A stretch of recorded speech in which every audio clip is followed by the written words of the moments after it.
معزز حاضرین، سب سے پہلے ہم یہ دیکھتے ہیں کہ نظام ہدایت میں کیا کیا ہے۔ سب سے پہلے ہے عقیدہ۔ نظام ہدایت کا سب سے پہلا حصہ ہے عقیدہ، پھر اس کے بعد ہیں عبادات۔ یہ نظام ہدایت پر مشتمل دوسرا حصہ ہے، اور تیسرا حصہ ہے معاملات۔ یہ نظام ہدایت کا تیسرا حصہ ہے، اور اس کے ساتھ ساتھ بھی چیز آتی ہیں اخلاقیات۔ ٹھیک ہے، یہ چار چیزیں ہیں جو نظام ہدایت کی بنیادی چیزیں ہیں۔ عقیدہ، اور جس کو ایمانیات کہہ سکتے ہیں، عبادات ہیں جس میں نماز روزہ آتا ہے، معاملات ہیں جس میں نکاح اور کاروبار کا سلسلہ آتا ہے، اخلاقیات ہیں جس میں جو ہے وہ یہ سارے پہلو آتے ہیں کہ جو ہم نے جھوٹ بولنے سے بچنا، اور سچ بولنا، اور ہدایت کے خلاف جو رہنا، یہ چاروں چیزیں جو ہے وہ ہدایت کا حصہ ہے۔ اب فی زمانہ جس دور میں ہم زندگی گزار رہے ہیں، اس دور میں ان ساری چیزوں کے لحاظ سے ایسی چیزیں، ایسے معاملات اور ایسے نظام سامنے آ چکے ہیں کہ انسان ان کے مقابلے میں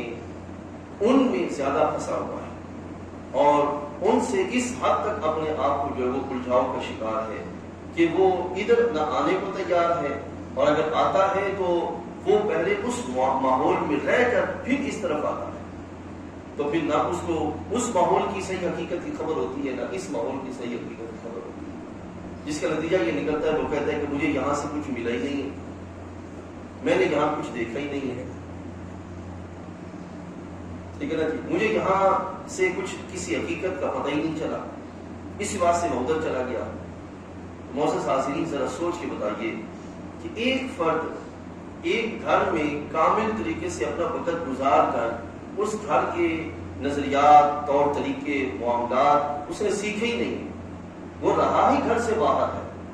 اور اس نے اپنی وہ دور کہ جس دور میں وہ سیکھنے اور سکھانے کے زمانے کا تھا، اس دور کو اس نے وقت گزارا ہی باہر ہے، اور باہر کی وہ ساری چیزیں سیکھ گیا، لیکن گھر کے نظام کو اس نے صحیح طریقے سے نہیں سیکھا، تو وہ کہے کہ مجھے گھر نے کیا دیا ہے، مجھے گھر نے کیا دیا ہے، گھر کے پاس کیا تھا، گھر والوں کے پاس کیا تھا، یہ تو خالی اور پرانے دور کے لوگ تھے، میں نئے زمانے کا بندہ ہوں۔ اس نئے زمانے کے بندے کے پاس نئے زمانے کے شاید وہ پہلو تو ہوں، وہ بھی میں انشاءاللہ آپ کے سامنے عرض کروں گا،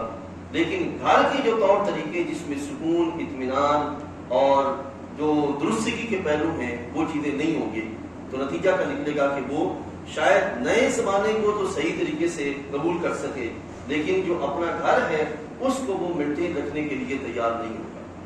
کیوں؟ اس کے ذہن میں کلیش ہوگا، ایک کشمکش ہوگی کہ میں نئے زمانے کے ساتھ چلوں جب اس گھر کے ساتھ چلوں جو گھر جو ہے وہ اللہ تعالیٰ نے مجھے عطا فرمایا ہے۔ تو یہ عزیز دوستو یاد رکھیے گا، سب سے پہلے یاد رکھیے گا کہ اسلام ہمارا گھر ہے، اس کے اپنے طور طریقے ہیں، اس کے اپنے انداز ہیں، اس کے اپنے عقائد ہیں، اس کے اپنے معاملات ہیں، عبادات کا ایک طریقہ ہے، اخلاقیات کا ایک منہج ہے اسلام کے اندر جو اللہ تعالیٰ جل وعلا نے بندوں کو عطا فرمایا ہے۔